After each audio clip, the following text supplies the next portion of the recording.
Hey guys, this is your buddy Jim. Welcome to Sawlogs Plastic Hubs and welcome to my small humble shop. Today I've got a little project, and this project more or less is a little spacer that you put on between your alternator and the engine, and these are some that they're using on the race cars sometimes on the 4-cylinders, and they're short a couple and lost them. You know how stuff gets. So I made them up. I had a little piece of tubing, thick wall tubing. Said, could I just make a couple right fast personally? Yep, and you know me, I'm gonna make them things dead like that. So that's gonna be good.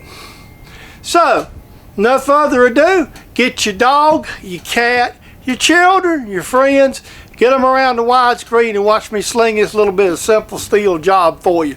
Nothing complicated, but it's just something, you know, we doing a little something in the shop.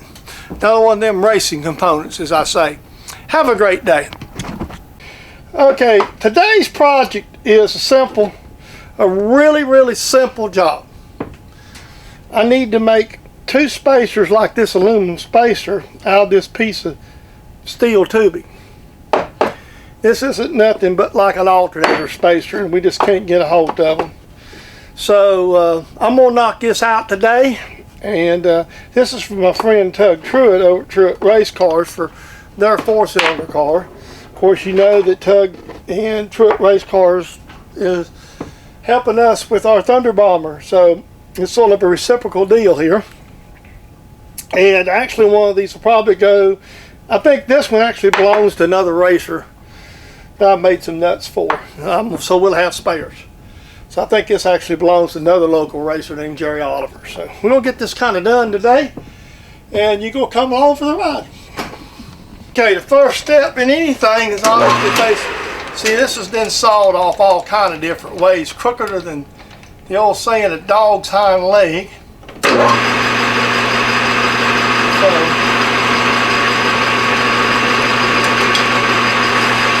we're just going to face it off a little bit.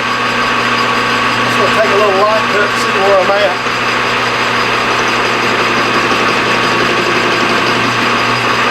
What I can afford to take off.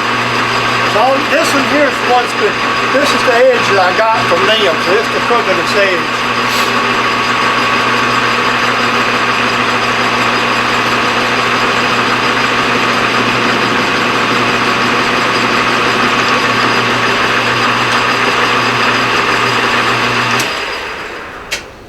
So you see that's pretty crooked.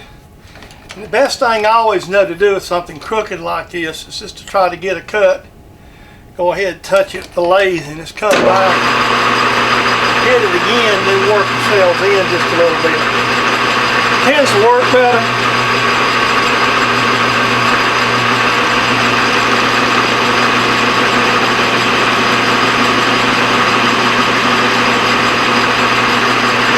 Now, considering what they're going to do with this, there's not a run out spec to it, but it's just because I added stock and I'm a machinist and I'm a bit particular. I cut these longer on purpose because I want these to be clean on each end. I mean, if I had them 80%, it'd still work, because obviously this isn't nothing but a spacer that goes between the engine block and a... Man, let me show you again. Let me see here. This is where this D-bar comes into its own. That's D-bar there. And we'll file this end off.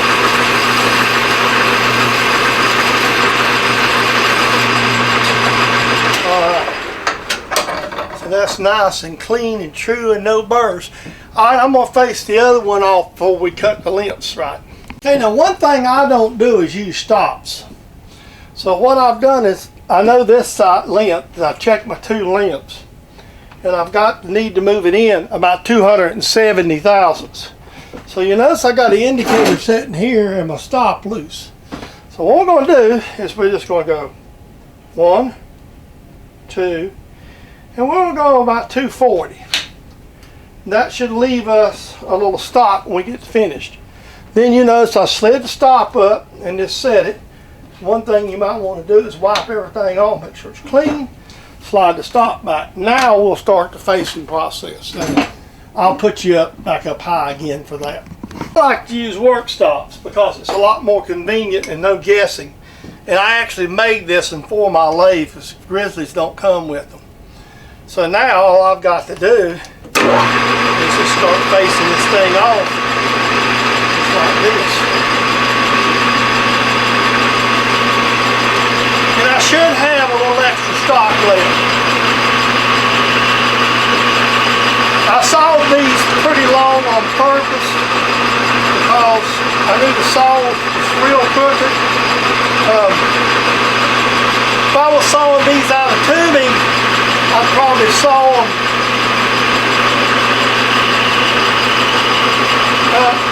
a little better. But sometimes it's better to be safe than sorry, as they say. So, it's just mild steel tubing. And I have this chucked up in the lathe in such a way that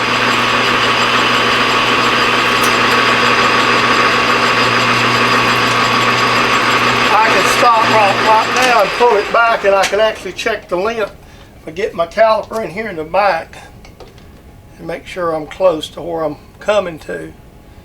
So we don't want to make sure we don't want to overshoot, obviously. So it's always better to do that. What I'm going to do is make a couple more passes, and I'll bring you back when we finish. Show you an old machinist trick. I just mic'd this piece, and I've got 3 inches, 300 and about 48 thousandths. So what I'm going to do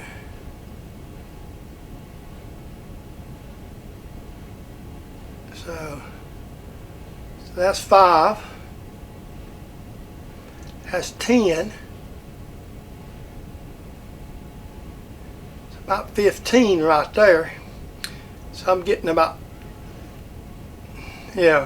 17 thousandths.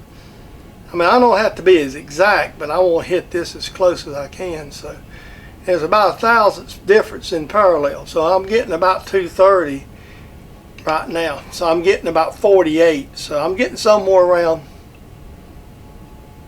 on this. And this is my, so I'm getting about 30 by micing it right at 330 on one side. So it's about a 5 thousandths out. So I'm going to go for 330. So that means I'm going to need about,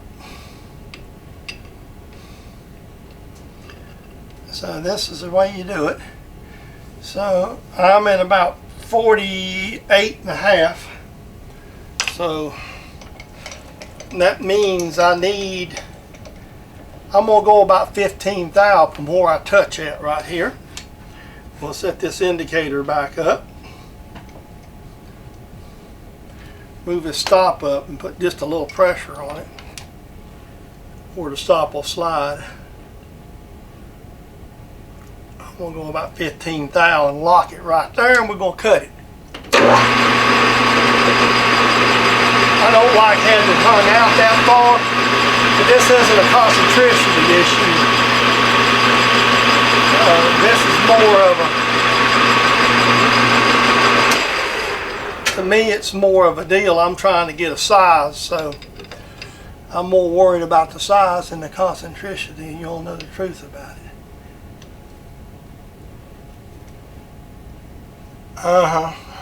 4 thou.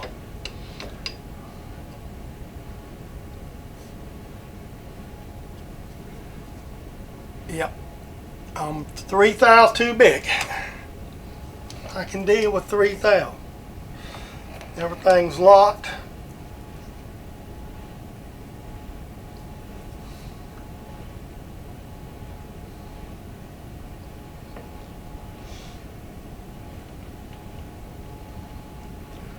I can shoot for dead nut. This thing had about 1,000.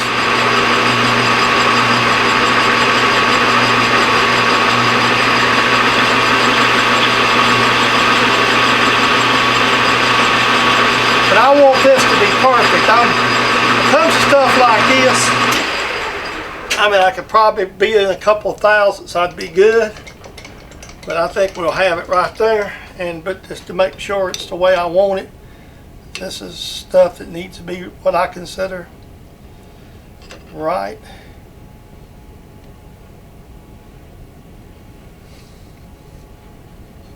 I'm within a half a thou of the thickest piece. I'm going to leave that. That's close enough.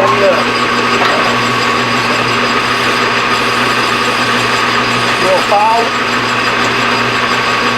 Detour it. And I'll take a little stop and clean it up. And that'll be good for me. That'll be good for one of them. So, I'm going to do a little Scotch Brite off camera. I got nothing to do too. Guys and girls, I hope you enjoyed today's video. This wasn't one of the most complicated machining projects you'll see on YouTube. It's one that most people could do in their sleep probably. So, with that being said, I hope you enjoyed it. These guys would have took a dang hacksaw and grounder and knocked them out, but I made them something that's exactly the same as what they had width-wise, and it'll work for them.